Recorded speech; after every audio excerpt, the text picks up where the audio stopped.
So our next topic is all about using quadratic formula. Quadratic formula. Okay.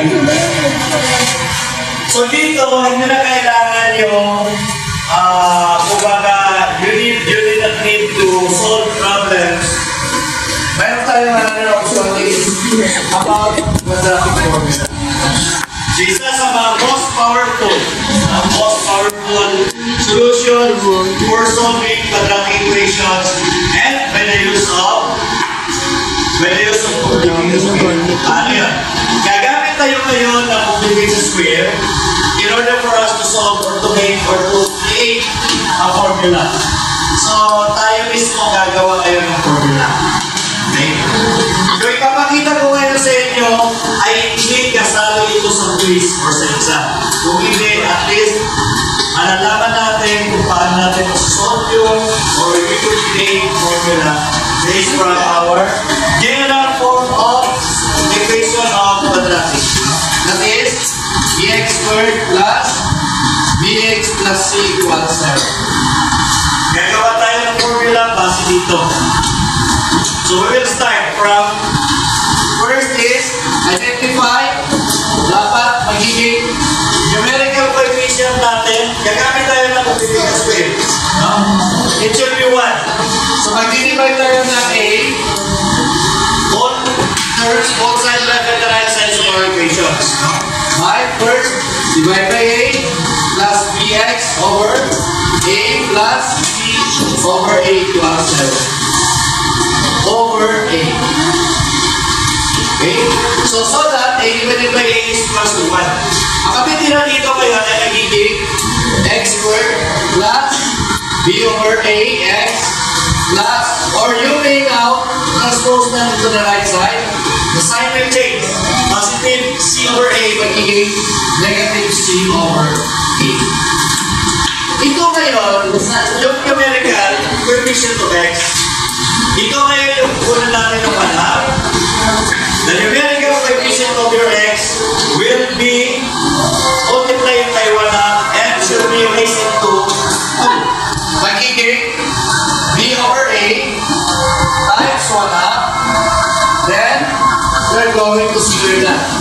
The result of this will be added both sides, left and the right side of our equations. Gumagawa tayo ng formula. So b times 1, b, a times 2, that is 2a, then raised to 2.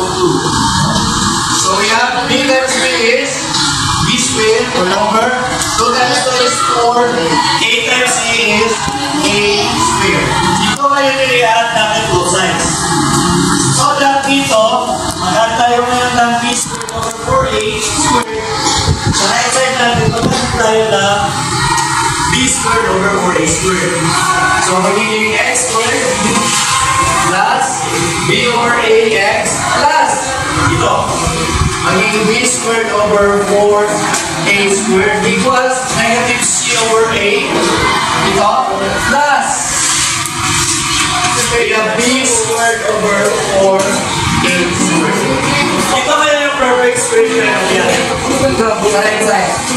Kukain na natin to. Kukain na natin yan.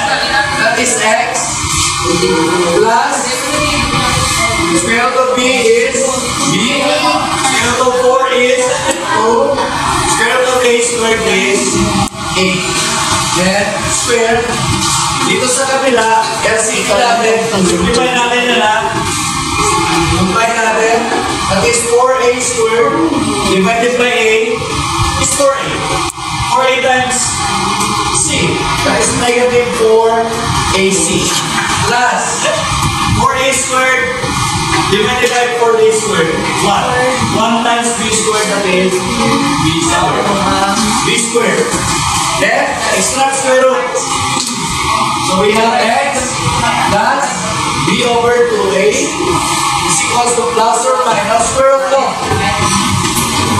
So una natin susulat yung b. We have to introduce the foundation rule. We have b squared minus 4ac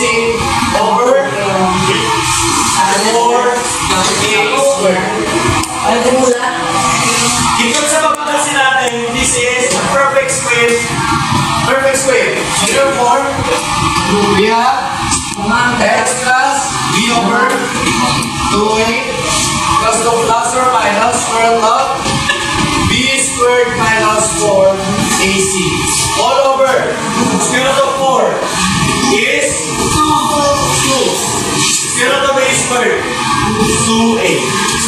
More than a is 3a. So transpose natin. So, continue tayo. Transpose x equals Positive b over 2a. transpose natin maging negative b Over 2a. Plus or minus square root of b squared minus 4ac. Over 2a. Then, combine natin. Pagkakaroon naman. So that our formula now, Dito na siya.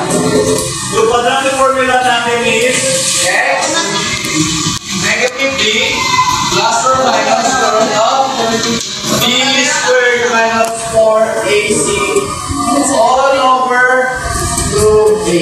And this is our quadratic formula. That is quadratic formula. Dapat memorize natin yan. Why? Because suppose that you're going to solve problems using quadratic formula.